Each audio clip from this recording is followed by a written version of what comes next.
ارائیتا، یہ خطاب ہے نبی اکرم صلی اللہ علیہ وسلم سے، اولاً تعویل خاص کے حوالے سے اور تعویل عام کے حوالے سے جو بھی اس قرآن مجید کو پڑھ رہا ہے اس سے واحد متکلم کے سیغے میں خطاب ہے۔ کیا تو نے دیکھا، ارائیتا، کیا تو نے دیکھا، من اتخذ الہہ ہوا، اس شخص کو کہ جس نے اپنی خواہش نفس کو اپنا الہ بنایا ہوا۔ کہا تو اس نے یہ ہے، مسلمان تو وہ یہ کہہ کے ہوا لا الہ الا اللہ، لیکن اس کا یہ لا الہ جو ہے نا یہ کسی نے مانا نہیں۔ کس نے نہیں مانا؟ اس کے نفس کو نہیں مانا، اور آخر اس کو اپنے قابو میں اس نے رکھا ہوا۔ کہنے کا مسلمان ہے لیکن اپنے نفس سے اپنی جان نہیں چھڑا سکا، اپنی خواہش نفس سے اپنی جان نہیں چھڑا سکا۔ افانت تکون علیہ وکیلا، اے نبی آپ اس کے وکیل بن سکتے ہیں، آپ اس کی نگرانی کر سکتے ہیں، آپ اس کے نگہبان بن سکتے ہیں، کیا آپ اس کی گارنٹی دے سکتے ہیں؟ نہیں دے سکتے۔ کیوں؟ ایک شخص ایسا ہے کہ جس کے بارے میں ہمیں پتہ ہے کہ یہ اس نے اللہ کو الہ مانا ہو، تو ہمیں پتہ ہے کہ اللہ تعالیٰ کیا چاہتے ہیں، تو کوئی بھی کام اس کے پاس لے کے جائیں، کوئی بھی معاملہ کریں، کوئی پوچھے یہ فلاں شخص ہے اس کے پاس میں یہ فلاں عہدے پہ بیٹھا ہوا، فلاں درخواست لے کے جاتا ہوں، فلاں کام لے کے جاتا ہوں، تم اس کے بڑے دوست ہو، بتاؤ کرے گا یا نہیں کرے گا؟ وہ اس کا مضمون پڑے گا، کہے گا نہیں کبھی نہیں کرے گا۔ کیوں نہیں کرے گا؟ یہ ہے ہی ناجائز کام، میں جانتا ہوں اس کو، وہ اللہ والا بندہ ہے، یہ ناجائز کام ہے وہ کبھی نہیں کرے گا، وہ گارنٹی دیتا کبھی نہیں کرے گا۔ لیکن ایک ایسا شخص ہے کہ وہ اللہ والا نہیں ہے، اس نے اللہ کو الہ نہیں مانا، اپنی خواہش نفس کو الہ مانا۔ اب اس کا اب کیا کہے گا، کرے گا یا نہیں کرے گا؟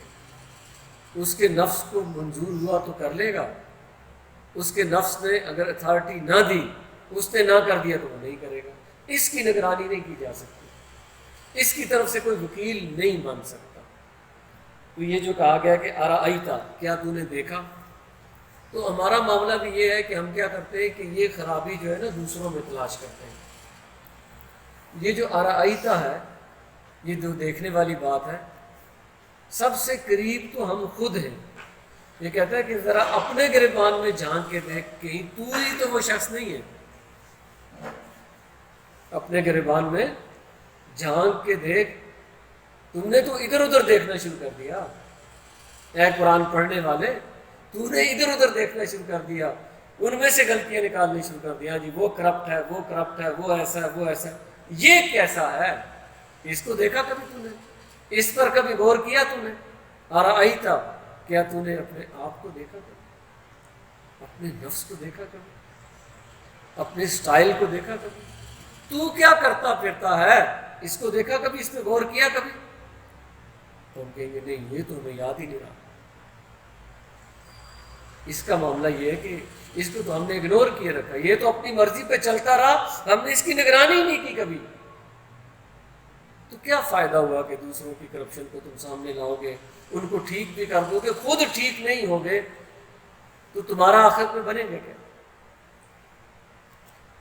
تو یہ جو خواہش نفس ہے نا، یہ پورے دین پہ کیا، یہ تو آدھے دین پہ بھی نہیں چلنے دیتی۔ ہاں، یہ آپ کو دین پہ کیسے چلنے دے گی؟ اس کا ایک فارمولہ ہے۔ اس کا فارمولہ یہ ہے کہ میٹھا میٹھا ہپ ہپ، کڑوا کڑوا تھو تھو۔ میں دین کا وہ حصہ جو مجھے پسند ہے عمل کر لو، اس کا کوئی مسئلہ نہیں، اور جو میری ناپسندیدگی والا دین کا حصہ ہے اس پہ میں تمہیں عمل نہیں کرنے دوں گا۔ ایسے نہیں ہو سکتا۔ مجھ سے پوچھ کے اللہ کے حکم پہ عمل کرو گے، اللہ کے جس حکم کو میں اپروو کر دوں وہ چلے گا۔ ارائیت من اتخذ الہہ ہوا، کیا تم نے دیکھا اس شخص کو کہ جس نے اپنی خواہش نفس کو اپنا الہ بنایا ہوا؟ تو کیا آپ اس کی گارنٹی دے سکتے ہیں؟ نہیں دے سکتے۔ اور پھر فرمایا ام تحسب ان اکثرهم یسمعون او یعقلون، یہ جن لوگوں کی ہم بات کر رہے ہیں نا، یہ آپ کو نظر آئیں گے بڑے بات کو کان لگا کے سننے والے اور بڑے عقل والے۔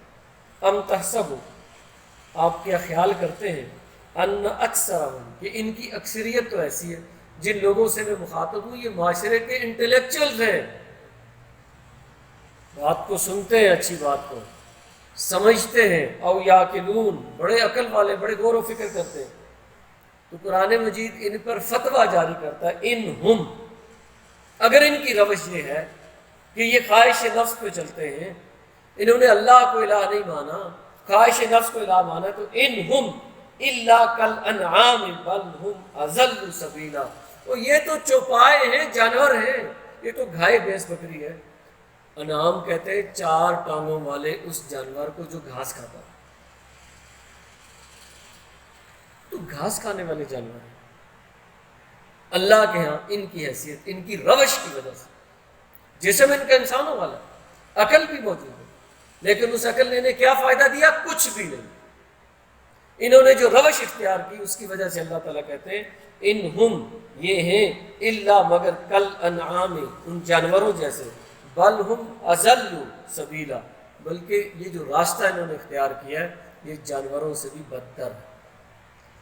جانور بھی ایسے ہیں جو اللہ کی بات کو مانتے ہیں، کئی جانور اللہ کی تسبیح کرتے ہیں، لیکن ان کا جو معاملہ ہے وہ جانوروں سے بھی بدتر ہے۔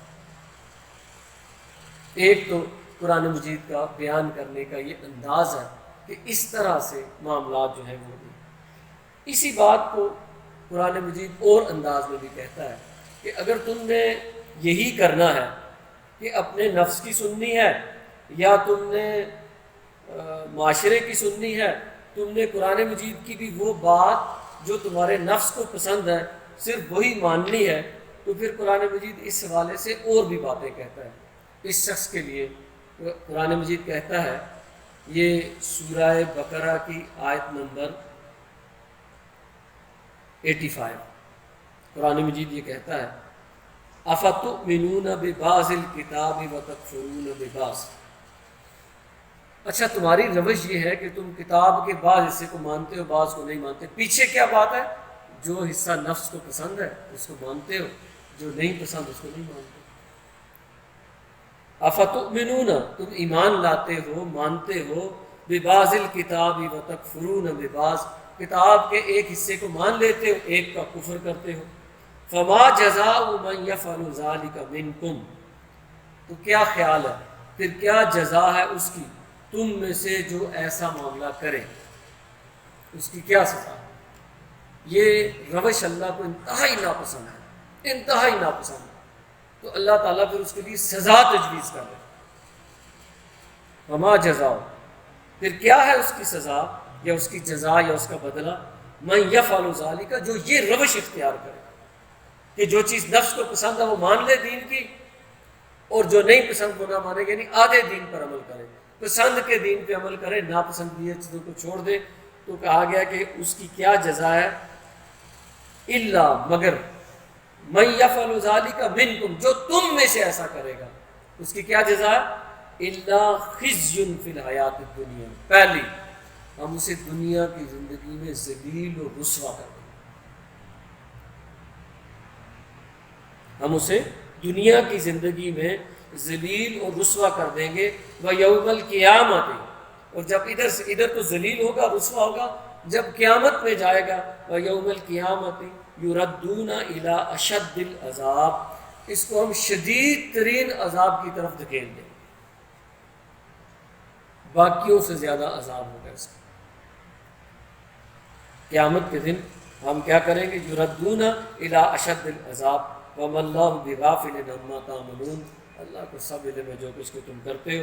ان لوگوں کے بارے میں پھر فرمایا اولئک الذین، یہی تو ہیں وہ لوگ، اشتروا حیات الدنیا، انہوں نے دنیا کی زندگی کو خریدا، بالآخرہ، آخرت بیچ کر، انہوں نے آخرت بیچ دی، آخرت کا سودا کر دیا، آخرت کا سودا کر کے انہوں نے دنیا خرید لی ہے، فلا یخفف عنہم العذاب، اب ان سے عذاب کم نہیں کیا جائے گا، عذاب میں تخفیف نہیں کی جائے گی، ولا هم ینصرون، ان کو اپنی اس روش کی وجہ سے کہیں سے مدد نہیں ملے گی۔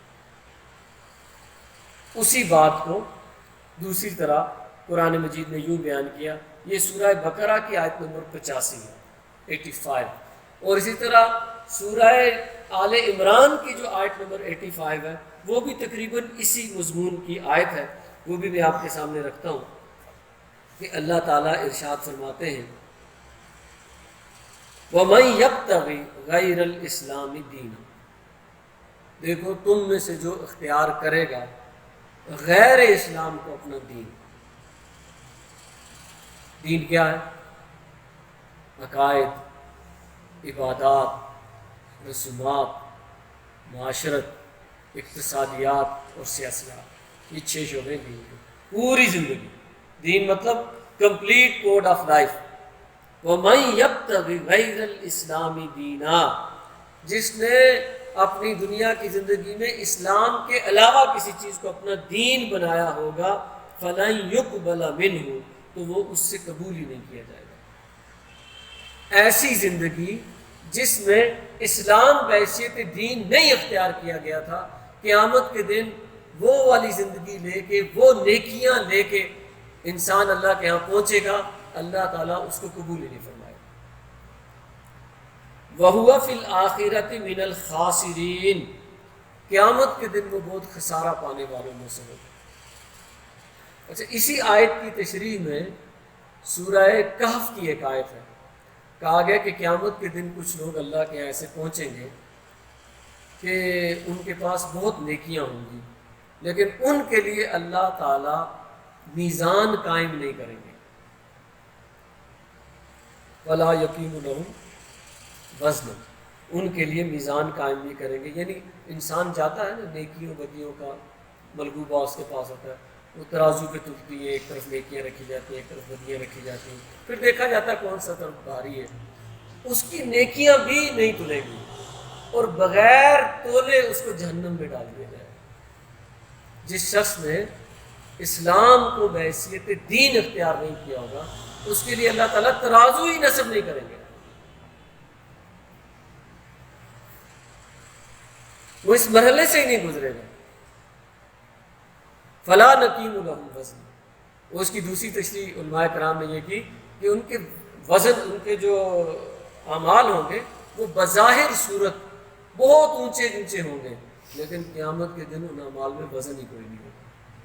وہ ترازو پہ کیسی غبارے کی طرح ہوگا. آپ ان کو رکھ دیں کوئی وزن نہیں، ان میں سے وزن غائب ہو جائے گا اس کا. تو جس شخص نے اپنی جو زندگی ہے اس کو اپنے خواہش نفس پہ ڈھال دیا اور اس نے یہ کیا کہ اللہ کو الہ ماننے کے بجائے اس نے اپنی خواہش نفس کو اپنا الہ مان لیا، اس کے لیے سورہ بقرہ یہ کہتی ہے کہ قیامت دنیا میں خزی فی الحیات الدنیا ویردون الی اشد العذاب، قیامت کے دن. اور کہا کہ یہ ہیں وہ لوگ، نوٹ کر کے رکھو، یہ وہ لوگ ہیں جنہوں نے اپنی آخرت بیچ دی دنیا کے بدلے میں. آخرت میں اب ان کے پاس ان کے لیے کچھ بھی نہیں ہوگا وہاں. کیوں؟ سودا جو کر لیا انہوں نے. اور سورہ آل عمران یہ کہتی ہے کہ جس شخص نے بھی اپنی زندگی کو اس طرح گزارا کہ وہ دین اسلام کو دین کی حیثیت سے نہیں اختیار کیا، کسی اور ازم کو اختیار کر لیا، کیپٹلزم کو کر لیا، سوشلزم کو کر لیا، کوئی اور ازم، اسلامزم کو نہیں اس نے اختیار کیا، قیامت کے دن اللہ تعالیٰ اس سے اس کی زندگی کی ساری جو کارروائی ہے وہ قبول ہی نہیں کرے گا اور بہت ہی خسارے میں رہے گا. خسارے سے مراد ہوتی ہے جہنم.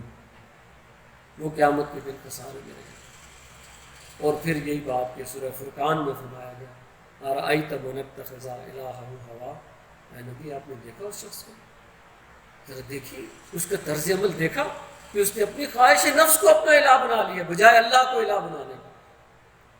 کیا آپ اس کی گارنٹی دے سکتے ہیں؟ نہیں دے سکتے. جس کی دنیا میں گارنٹی اللہ کے نبی نہ دے سکے، ان کے وکیل نہ بن سکے، تو وہ جو شفاعت کبریٰ جس کا ہم کہتے ہیں کلمہ پڑھنے کی وجہ سے محمد رسول اللہ صلی اللہ علیہ وسلم ہماری شفاعت فرمائیں گے، تو ایسی شخص کی شفاعت ہوگی؟ ان کے بارے میں تو یہ کہا جاتا ہے کہ آپ دنیا میں اس کے وکیل نہیں بن سکتے کیونکہ وہ تو کسی راستے پہ ہے ہی نہیں ہے، وہ تو خواہش نفس پہ ہے. تو قیامت کو کیا ایسے کی شفاعت ہوگی؟ نہیں.